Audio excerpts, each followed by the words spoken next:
Assalamualaikum warahmatullahi wabarakatuh. Yang terhormat Kepala SMK Negeri 1 Sragen, Bapak Insinyur Taryono Magister Teknik. Yang saya hormati Bapak Ibu calon guru penggerak Angkatan 9 selaku narasumber. Yang saya hormati Bapak Ibu guru peserta diseminasi budaya positif. Pertama, marilah kita ucapkan puji syukur kehadirat Allah Subhanahu wa Ta'ala, yang mana pada hari ini kita telah diberikan kesempatan, diberikan berkah serta rahmat sehingga kita dapat berkumpul bersama mengikuti acara diseminasi budaya positif pada hari Kamis 19 Oktober 2023 tanpa kurang suatu apapun.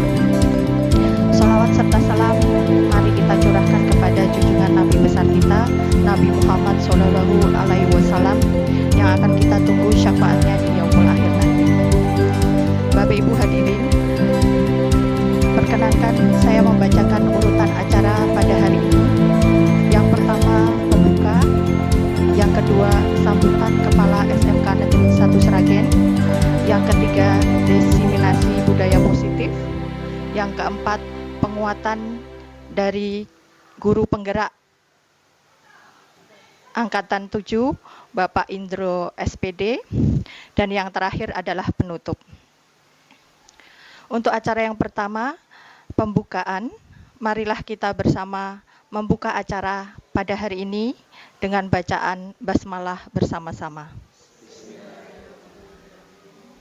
Semoga dengan bacaan basmalah tadi, acara pada hari ini bisa berjalan dengan lancar. Acara berikutnya, sambutan Kepala SMK Negeri 1 Sragen. Kepada beliau, Bapak Insinyur Taryono Magister Teknik, kami persilahkan.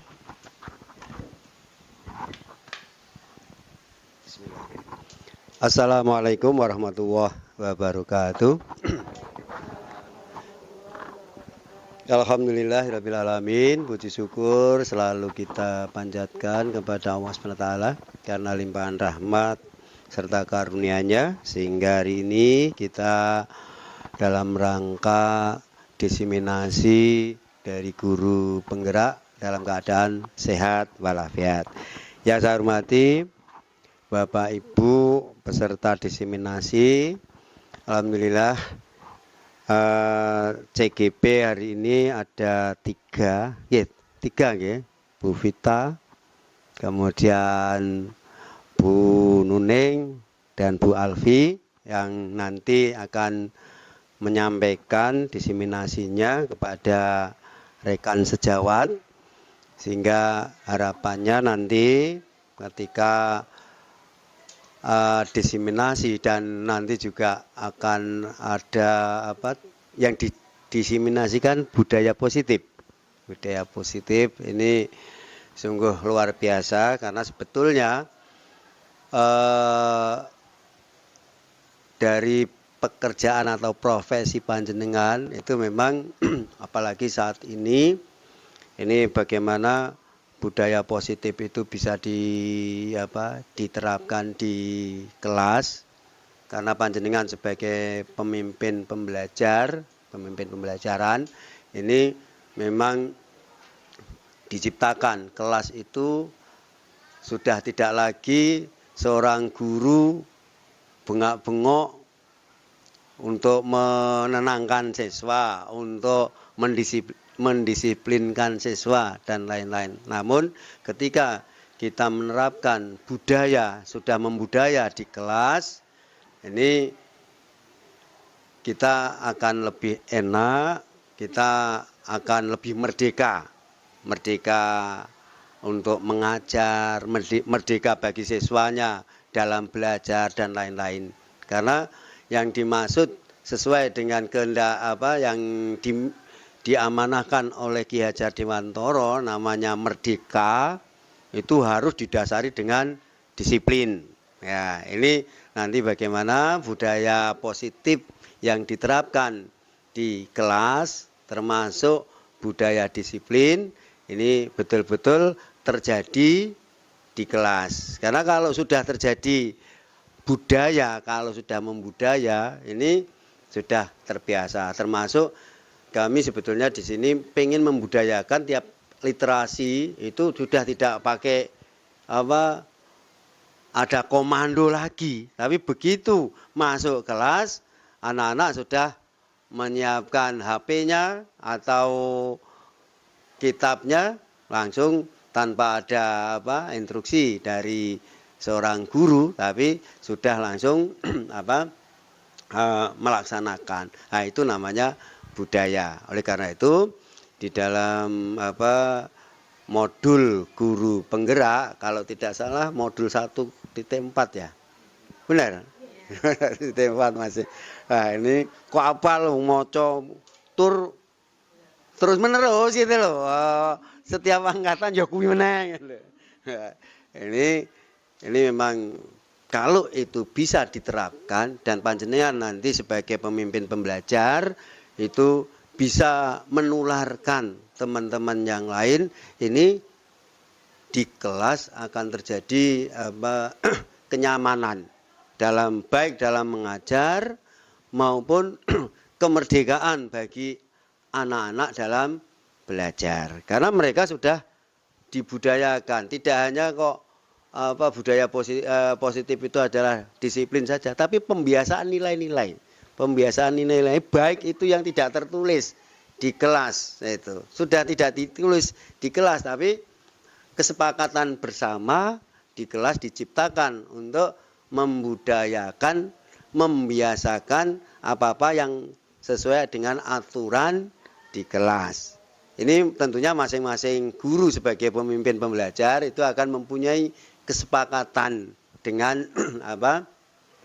siswa di kelas masing-masing. Misalnya saja kesepakatan kalau ada pelanggaran harus gimana tanpa disuruh. Pak, saya ngelanggar. Dulu pernah saya terjadi juga pada saat ngajar sebelum ada guru penggerak. Saya sudah menerapkan apabila saya masuk di kelas di belakang saya jangan masuk misalnya gitu. Nah, ini gimana kalau Pak Guru yang terlambat? Monggo kesepakatan Pak Guru yang terlambat misalnya diminta untuk apa dan seterusnya. Ini contoh-contoh semacam itu kan budaya positif, asal itu antara guru dengan siswa itu sudah sepakat. Nah, ini nanti monggo sebagai calon-calon guru penggerak, karena programnya betul-betul sangat menginspirasi, yang sebetulnya dulu sudah dilaksanakan. Seorang guru sebetulnya sudah melaksanakan itu semua, namun kurang terstruktur. Nah, dengan adanya panjenengan masuk ke guru penggerak, ini harapannya bisa menggerakkan teman-teman yang lain yang nantinya dikemas dalam bentuk pembelajaran di kelas. Saya kira ini yang sebagai prolognya untuk mengawali nanti mendisiminasikan kepada teman-temannya, termasuk kami juga sangat berharap dengan Pak Indro, calon pengawas ini, calon pengawas, insya Allah gimana lancar gitu. Nah, ini bisa juga menyampaikan karena Pak Indro termasuk seniornya sekarang, gitu. Pak Indro angkatan 7, panjenengan angkatan 9, rong tingkat kok, berarti kan luwih top ya gitu. Nah, ini monggo nanti bisa disampaikan, kemudian bisa memotivasi itu yang lain. Saya kira ini ada kurang lebihnya, mohon maaf. Assalamualaikum warahmatullahi wabarakatuh.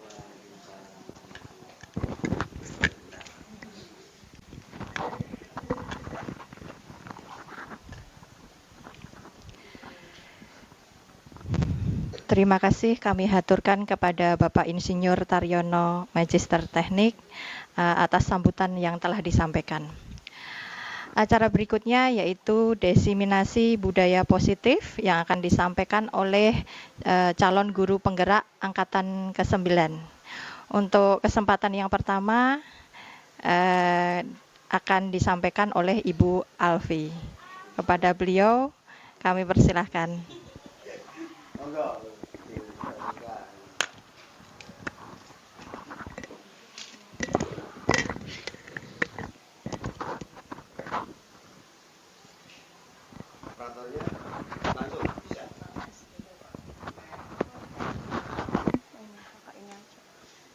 Assalamualaikum warahmatullahi wabarakatuh. Yang saya hormati Bapak Ibu guru, Bapak Ibu guru yang hebat, Bapak Ibu pengawas. Selamat pagi. Kita mencoba untuk di sini diseminasi untuk budaya positif. Di sini saya sampaikan, saya sendiri Alfi Indarti, CGB Angkatan 9, SMK Negeri 1 Sragen.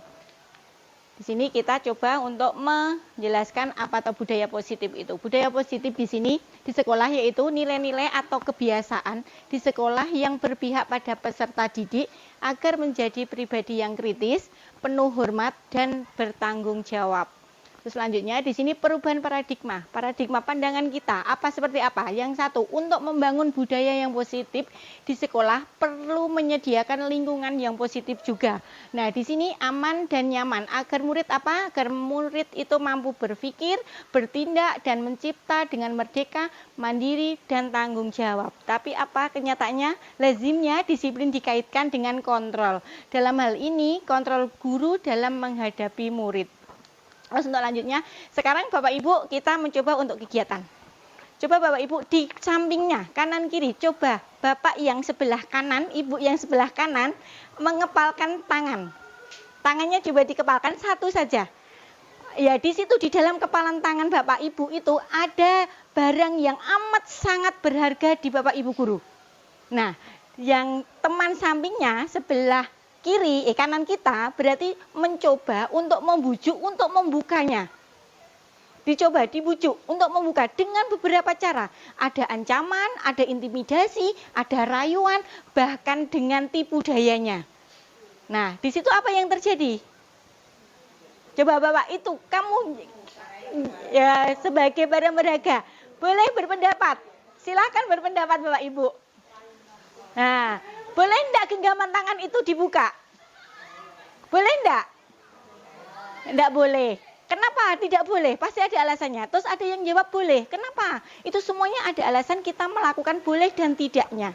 Karena apa Bapak Ibu? Di sini.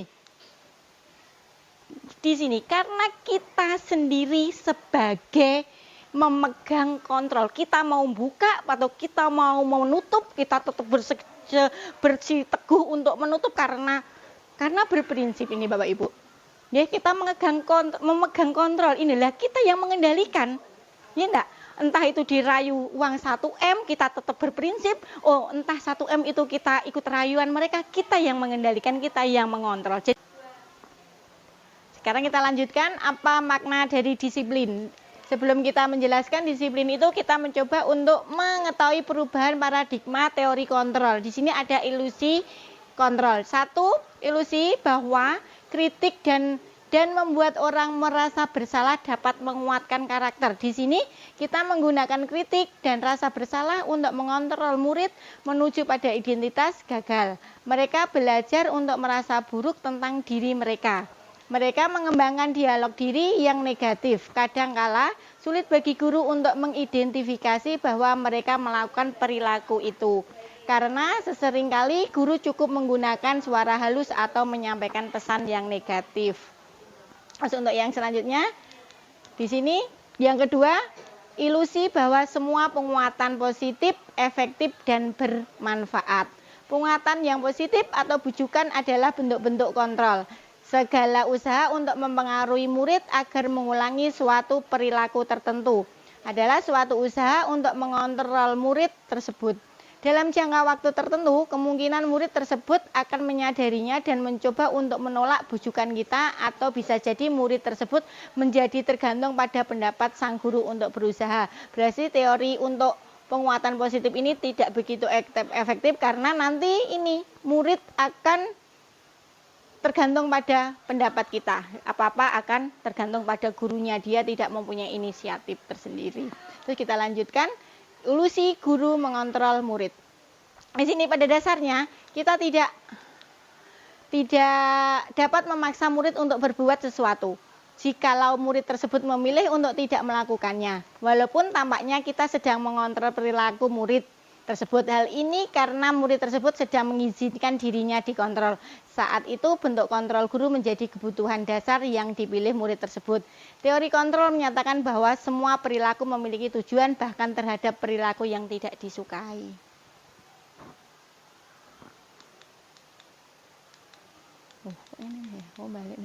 Terus kalau kita mana ini?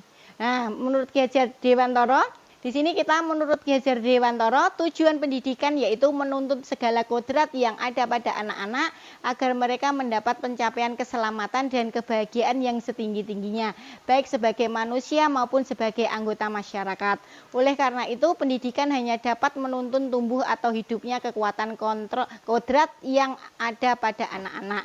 Agar dapat memperbaiki lakunya, hidup dan tumbuhnya kekuatan kodrat anak. Terus di sini kok balik ini ya Bu ya? Oh berarti kan balik ya? Oh. Nah, coba di sini kita tadi sudah membahas mengenai ilusi kontrol. Terus sekarang Anda tidak bisa mengontrol orang lain, hanya Anda yang bisa mengontrol diri Anda. Ini tadi kaitannya dengan praktek kita tadi mengepalkan tangan, ya. Terus disiplin. Di sini diartikan adalah kemampuan memerintah diri sendiri dalam mengontrol dan menguasai diri untuk memilih tindakan yang mengacu pada nilai-nilai yang kita hargai dengan penuh tanggung jawab tanpa diperintah orang lain.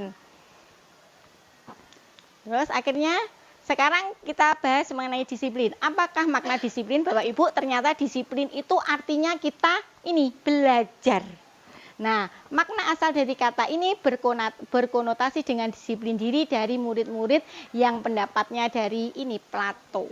Oke. Terus disiplin diri membuat orang menggali potensinya menuju sebuah tujuan apa yang ingin dihargai.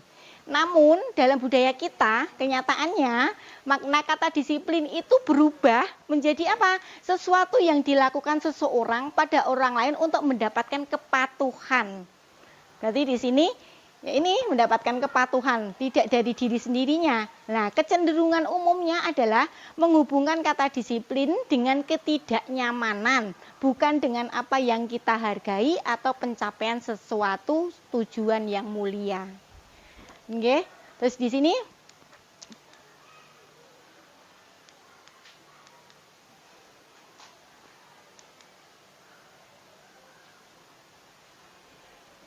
Mbak dekat sih nama. Oh ya, benar Mbak, benar. Nah, di sini enggak jadi. Nah, maksud dari nilai-nilai yang kita hargai tadi, yang kita bahas adalah nilai-nilai kebajikan yang sifatnya positif manusia yang merupakan tujuan mulia yang ingin dicapai oleh setiap individu. Lah, nilai-nilai kebajikan tadi yang ingin dicapai pada anak didik kita yang kita kenal dengan istilahnya profil pelajar Pancasila, yang dimana ada 6 ciri utamanya. Yang pertama ada beriman, bertakwa kepada Tuhan Yang Maha Esa dan berakhlak mulia, berkebinekaan global, bergotong royong, mandiri, bernalar kritis dan kreatif. Untuk selanjutnya ini ada teori motivasi perilaku manusia. Kita melakukan sesuatu itu ada motivasinya. Apa toh? Yang pertama itu untuk menghindari ketidaknyamanan atau hukuman. Di sini berarti motivasi dari mana? dari luar, dari eksternal. Nah, di sini apa biasanya kalau orang untuk menghindari ketidaknyamanan atau hukuman, biasanya orang yang motivasi perilakunya untuk menghindari hukuman atau ketidaknyamanan akan bertanya, apa yang akan terjadi apabila saya tidak melakukannya. Berarti di situ dia menghindari hukuman. Terus yang kedua, ini ada untuk mendapatkan imbalan atau penghargaan dari orang lain. Di sini berarti motivasinya apa? Motivasinya dari motivasi eksternal, dari luar. Karena apa? Dia mengharapkan apa? Mengharapkan penghargaan atau royalti atau pengakuannya di sini. Di sini biasanya orang akan bertanya apa? Apa yang akan saya dapatkan kalau saya melakukan itu? Nah, itu motivasinya berarti dari luar. Terus yang ketiga, untuk menjadi orang yang mereka inginkan dan menghargai diri sendiri dengan nilai-nilai yang mereka percaya. Yang ini yang merupakan tujuan dari disiplin positif itu. Berarti apa? Motivasinya dari internal, dari diri kita. Karena apa? Untuk mendapatkan ini, untuk mendapatkan menghargai diri kita sendiri. Gitu nggih? Nah, di sini mereka akan melakukan apa? Orang dengan motivasi ini akan bertanya, akan menjadi orang yang seperti apa bila saya melakukannya. Berarti ini tujuan utama kita. Betul nggih? Terus selanjutnya,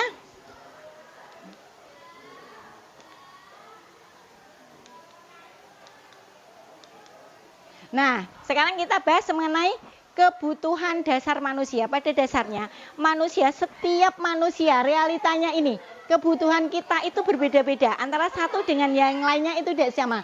Kita berusaha untuk memahami pandangan orang lain tentang dunia. Setiap orang memiliki gambaran yang berbeda. Kebutuhannya apa? Yang pertama, ini ada rasa cinta kasih atau diterima. Ini biasanya kita mengharapkan cinta dari keluarga kita, suami kita atau istri kita, anak-anak kita, keluarga kita. Terus yang kedua ada rasa kesenangan. Kebutuhan kesenangan. Kesenangan kita apa? Untuk kita bisa jalan-jalan, bisa piknik, bisa healing gitu nih Bapak Ibu. Terus ini penguasaan di sini. Kebutuhan dasar kemenguasaan. Penguasaan di sini berarti kita mengakui kita itu dihargai, kata-kata kita itu didengarkan, kata-kata itu diperhatikan, perintah kita itu dilaksanakan. Itu perlu ini. Yang keempat di sini ada kebebasan. Kebebasan apa? Kebebasan untuk berekspresi, kebebasan untuk menuangkan apa yang ada ide-ide kita. Terus yang terakhir ini kebutuhan dasar untuk bertahan hidup. Ini perlu kita makan. Mungkin ini juga bisa kita untuk mempertahankan hidup apa? Melangsungkan keturunan kita. Enak ya Bapak Ibu. Nah, terus akhirnya ini kita sebagai guru itu ada 5 posisi kontrol guru. Ada yang pertama penghukum, pembuat merasa bersalah, ada teman, ada pemantau, ada manajer. Bapak Ibu mungkin salah satunya ini bisa 2 bahkan bisa 3. Posisi Ibu, Bapak. Nah, sebagai apa? Penghukum itu yang seperti apa? Gitu loh ya. Merasa membuat bersalah itu seperti apa? Nah, di sini kalau pernyataannya seperti ini, posisi kontrol kita, kalau kita sering mengatakan, saya kecewa sekali dengan kamu. Nah, itu posisi kita sebagai apa? Pembuat orang bersalah. Ini nadanya apa? Nadanya lembut, dengan kata-kata yang lembut, tapi dia memojokkan anak. Ya, yang kedua di sini kalau kita sering melakukan, kamu tidak pernah benar melakukannya. Nah, di sini menghukum ini dengan intonasi yang keras, seakan-akan anak itu benar-benar salah. Kamu itu loh. Nah, gitu. Terus yang ketiga, ada posisi kita kalau kita sering mengatakan, apakah kamu mau mendapatkan stiker bintang hari ini? Ini sebagai pemantau. Pemantau di sini berarti Bapak Ibu guru itu selalu mengingatkan mengenai peraturan yang ada. Terus yang selanjutnya, kita posisinya guru sebagai bagaimana kamu bisa menyelesaikan masalah ini. Kita dengan suara lembut di sini sebagai manajer. Terus untuk yang ini kamu selalu yang paling terakhir, ini penghukum. Di antara 5 ini yang paling diharapkan di kurikulum Merdeka kita sebagai ini Bapak Ibu. Sebagai manajer. Tidak sebagai teman. Mungkin kita tidak yang namanya karakter kita beda-beda nggih, bisa sebagai teman, bisa sebagai penghukum, tapi kita sebaiknya menjadi seorang manajernya seperti ini. Kita lanjut nggih Bapak Ibu. Oke, terus yang ini kita menuju ke keyakinan kelas. Keyakinan kelas itu penting karena kita dalam menjalani proses belajar mengajar tidak terlepas dari adanya pelanggaran-pelanggaran yang akan dilakukan siswa. Lah untuk meminimalkan kita mencoba untuk bersama dengan kelas kita membuat keyakinan kelas di sini. Keyakinan kelas itu apa toh? Nilai-nilai kebajikan atau prinsip universal yang disepakati bersama secara universal, lepas dari latar belakang suku, negara, bahasa maupun agama. Di sini ya. Terus untuk selanjutnya kita membentukkan keyakinan kelas. Yang pertama, keyakinan kelas bersifat lebih abstrak daripada peraturan. Terus yang kedua, keyakinan kelas berupa pernyataan-pernyataan yang universal. Ketiga, pernyataan yang di sini, pernyataan keyakinan kelas senantiasa dibuat dalam bentuk yang positif. Keyakinan kelas hendaknya tidak terlalu banyak sehingga mudah diingat dan dipahami oleh semua warga kelas. Keyakinan kelas sebaiknya sesuatu yang dapat diterapkan di lingkungan tersebut. Terus yang ke ini, semua warga kelas hendaknya ikut berkontribusi dalam pembuatan keyakinan kelas lewat kegiatan curah pendapat. Yang terakhir, bersedia meninjau kembali keyakinan kelas dari waktu ke waktu. Berarti di sini ada refleksi. Terus selanjutnya di sini contoh kita membuat contohnya peraturan kelas sama keyakinan kelas. Kalau kita ini peraturan kelas itu sesuatu yang sifatnya mengikat. Nggih. Kalau keyakinan kelas atau nilai ini berarti apa tadi? Nilai-nilai yang bersifat universal. Kalau kita ada peraturan seperti ini, selalu kembalikan buku ke tempatnya. Berarti nilai-nilai yang akan kita tuju apa? Tanggung jawab. Terus dilarang mengganggu orang lain. Untuk yang dituju menghormati orang lain atau diri sendiri. Ini bisa dibaca nggih Bapak Ibu. Terus ini kita coba menerapkan contoh penerapan membuat keyakinan kelas. Ini pertama kali kita mengadakan sosialisasi di murid. Keyakinan kelas itu apa toh? Peraturan kelas itu apa toh? Nah, setelah itu kita membuat murid untuk membuat peraturan-peraturannya. Setelah peraturan ini kita buat, kita jadikan kelompokkan di sini. Setelah dikelompokkan di sini, kita mengelompokkan atau merubah dari peraturan menuju ke kalimat-kalimat yang bersifat universal atau nilai-nilai yang ingin kita tuju. Setelah ini dikelompokkan, ini sudah ada kesepakatan di kelas kita, ada keyakinan sudah kita terapkan. Di sini ada dokumentasinya, contoh menerapkan. Nah, ini kita membuat keyakinan kelas Bapak Ibu. Ini ada peraturannya. Ini mungkin di sini setiap pembelajaran kelas harus bersih. Terus ini ada tulisannya di sini kelas selalu bersih. Lah di sini nilai kebajikannya apa? Berarti bersih. Gitu nggih? Yang ini yang nilai kebajikannya, yang ini peraturannya. Ini tanggung jawab. Tugas selalu dikumpulkan tepat waktu. Ulangan semuanya harus ikut. Tidak ada anak yang A, alfa. Nah, di sini berarti adanya rasa tanggung jawab. Terus ini ada kita sesama teman harus saling menghargai pendapat.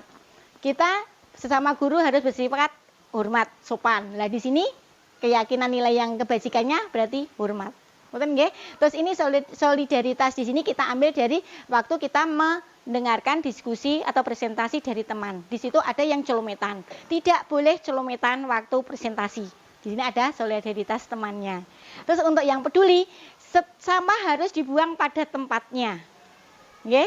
Terus di sini kitanya harus nilai kebajikannya adalah sikap peduli kita.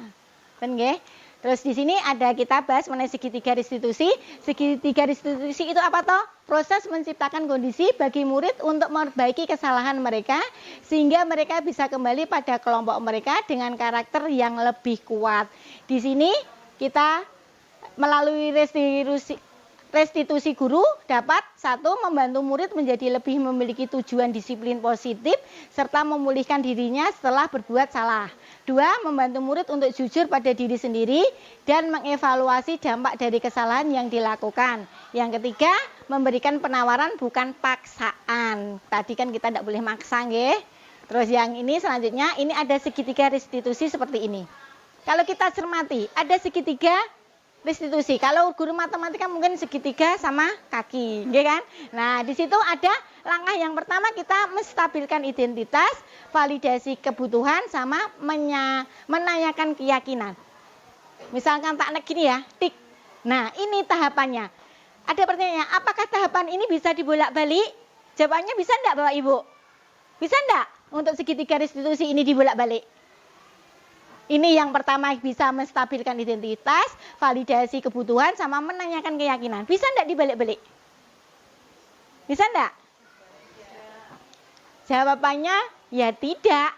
Karena apa? Ini menstabilkan identitas, validasi tindakan yang salah, menanyakan keyakinan. Mau dibalik yang langkah 3 sini-sini? Kan tidak mungkin kan? Yang pertama ini kita menstabilkan identitas, di sini kita membuat atau berbuat salah itu tidak apa-apa. Kita menganu murid, membombong murid. Kita buat salah itu tidak apa-apa. Gitu kan? Terus saya juga pernah melakukan kesalahan itu. Terus apa lagi? Tidak ada manusia yang sempurna. Terus selanjutnya yang langkah kedua adalah validasi tindakan. Lah setelah kita menanyakan ini keadaan siswa, akhirnya ini kita memberikan pengertian ke siswa bahwa dengan kata-kata seperti ini, padahal kamu bisa melakukan yang lebih buruk dari ini. Berarti di situ kan ada kalimat tidak menyalahkan siswa kan. Terus yang kedua, kamu patut bangga pada dirimu sendiri karena kamu telah melindungi sesuatu yang penting buatmu. Terus untuk yang ketiga, kita menanyakan keyakinan. Lah di sini kita mengingatkan lagi keyakinan yang telah kita buat. Keyakinan di kelas yang telah kita buat. Nilai-nilai kebajikan apa yang telah kita buat. Nah di sini dengan cara kata-katanya ini apa yang kita percaya sebagai kelas atau keluarga, apa nilai-nilai umum yang telah kita sepakati, apa bayangan kita tentang kelas yang ideal, terus yang terakhir kamu mau jadi orang seperti apa. Oke, terus untuknya di sini sebagai akhir dari materi dari budaya positif, rencana perbaikan saya setelah melakukan diseminasi, setelah kita melakukan segitiga restitusi, setelah kita melakukan tadi membuat keyakinan kelas, di sini saya mencoba selalu melakukan evaluasi secara berkala. Yang kedua, terus meningkatkan koordinasi dengan semua pihak di lingkungan sekolah. Terus yang ketiga, terus meminimalisir kekurangan-kekurangan yang ada. Selanjutnya, terus meningkatkan ilmu pengetahuan yang berkaitan dengan budaya positif. Mungkin bisa melalui workshop atau diseminasi yang lainnya. Terus yang keempat, selalu menganalisis kebermanfaat hasil diseminasi tersebut terhadap murid dan lingkungan belajar kita. Oke, terus yang ini terima kasih Bapak Ibu telah mendengarkan dengan baik, semoga ilmu kita bermanfaat, barokah untuk semuanya. Jangan lupa tidak ada perubahan yang membuat kita nyaman ya Bapak Ibu. Segala artinya apa? Kalau kita tidak berubah, ya ini tidak nyaman. Sudah, terima kasih, sekian. Assalamualaikum warahmatullahi wabarakatuh.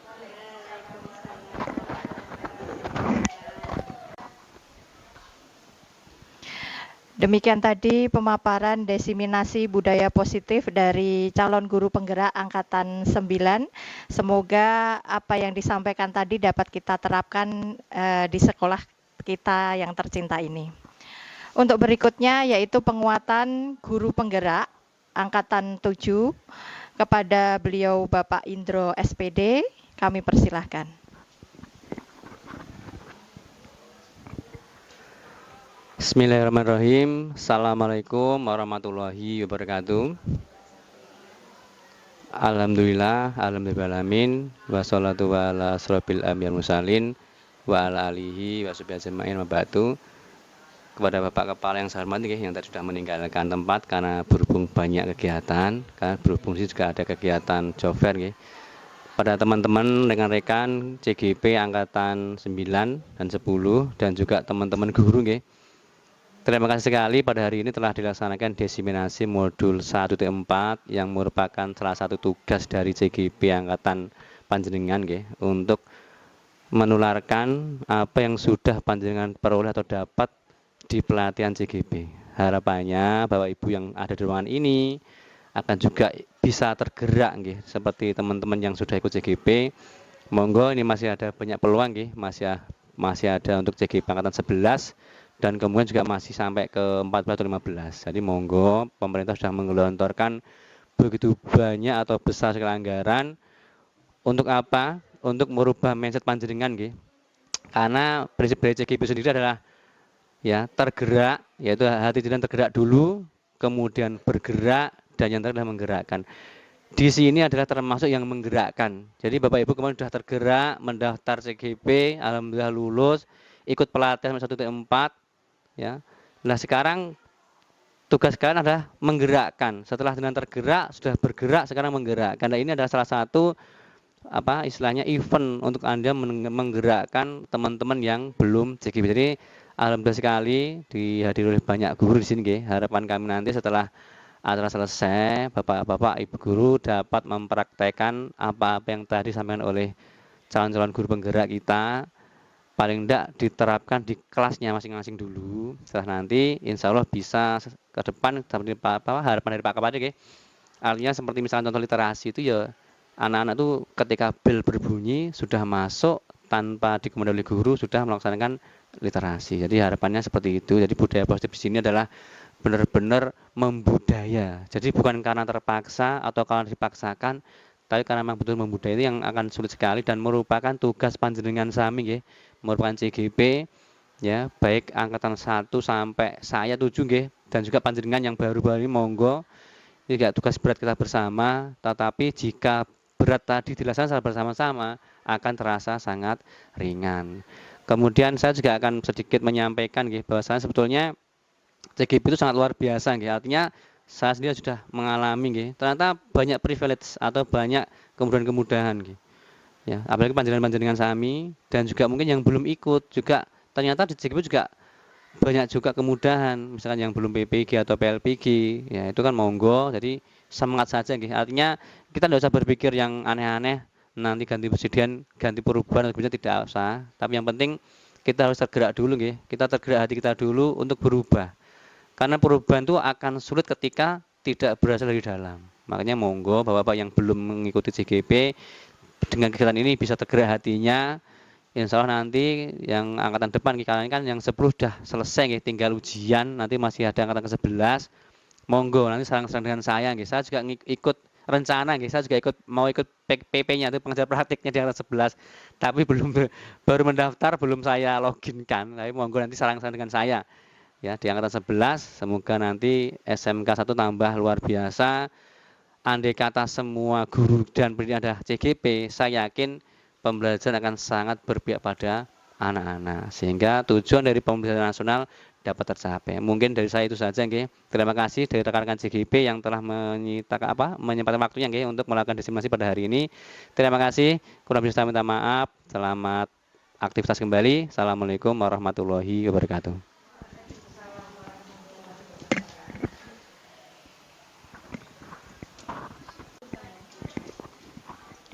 Terima kasih kami haturkan kepada Bapak Indro SPD atas penguatan yang diberikan, sekaligus semangat yang diberikan. Semoga kita semua tergerak hati untuk mengikuti jejak dari Pak Indro dan teman-teman calon guru penggerak angkatan 9. Untuk berikutnya acara terakhir yaitu penutup. Mari kita tutup acara pada hari ini dengan bacaan hamdalah bersama-sama. Alhamdulillah. Terima kasih kepada Bapak Ibu telah berkenan hadir pada acara hari ini. Semoga acara hari ini bermanfaat bagi kita semua. Akhir kata dari saya, wassalamualaikum warahmatullahi wabarakatuh.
Ini kompak, ini bersama, makan bersama, terus ini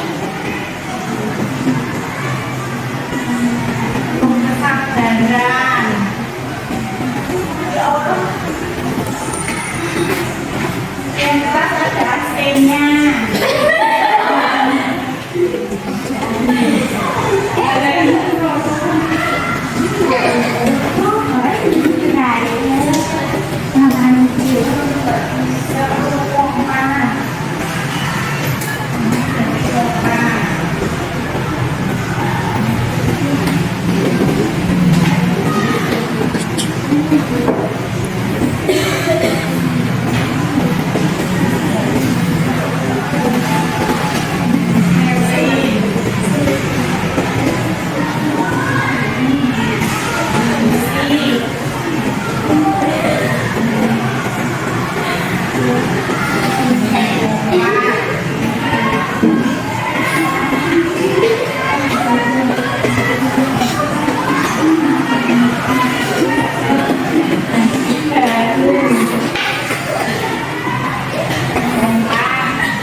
Sekarang kita bahas satu-satu di sini dari keyakinan kelas kita. Ini ada disiplin, ini saling menghargai. Ini berarti kita kategorikan sebagai disiplin, ya. Disiplin. Terus ini ada rasa kompak. Saya ingin kelas untuk kedepannya semakin kompak. Ini berarti kompakan. Kompakan. Terus yang ketiga ada ini mengerjakan tepat waktu, melanggar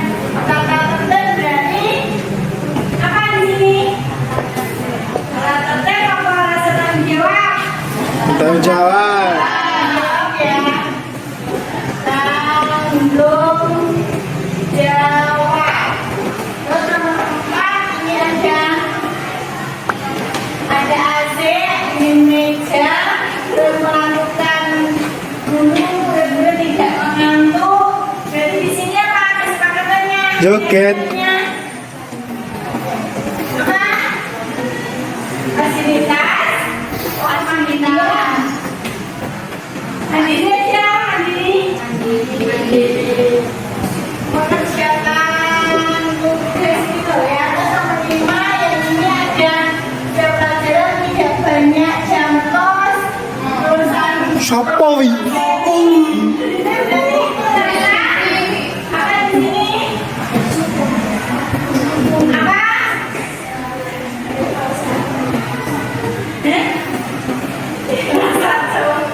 Coba. Apa yang di sini kamu? Bisa ini ya. Saling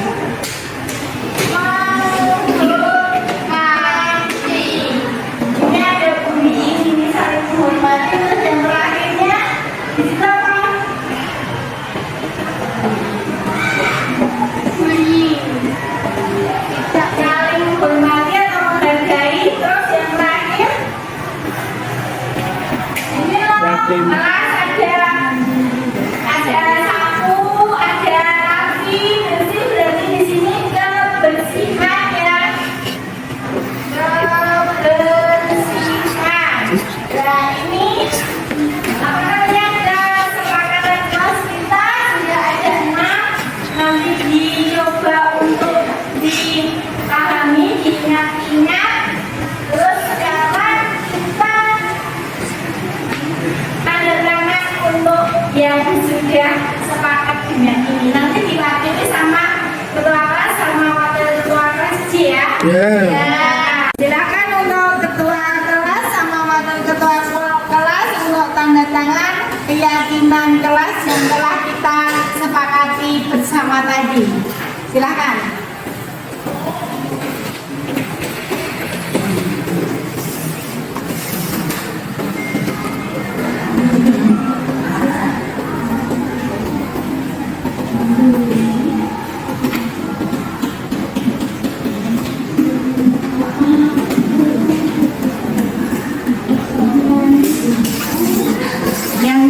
Yang kedua, wakil ketua kelasnya.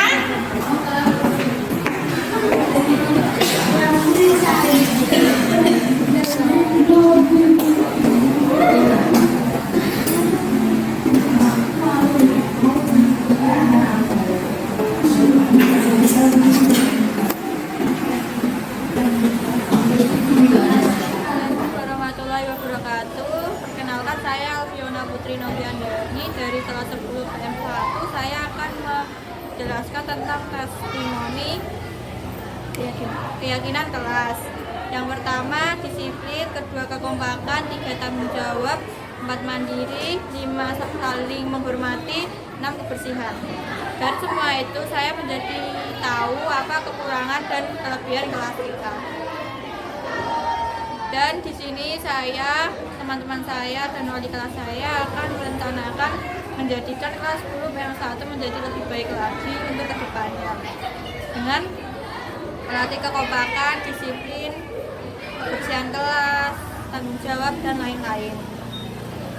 Semoga bisa menjadi lebih baik lagi. Terima kasih. Assalamualaikum warahmatullahi wabarakatuh. Saya Aditya Krunisa dari kelas 10 PM1 ingin memberi testimoni perihal keyakinan kelas. Pertama-tama saya telah mengetahui kekurangan dan kelebihan 10 PM1.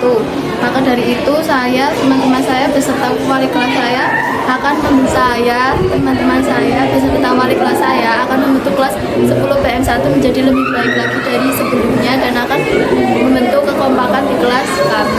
Sekian, terima kasih. Wassalamualaikum warahmatullahi wabarakatuh.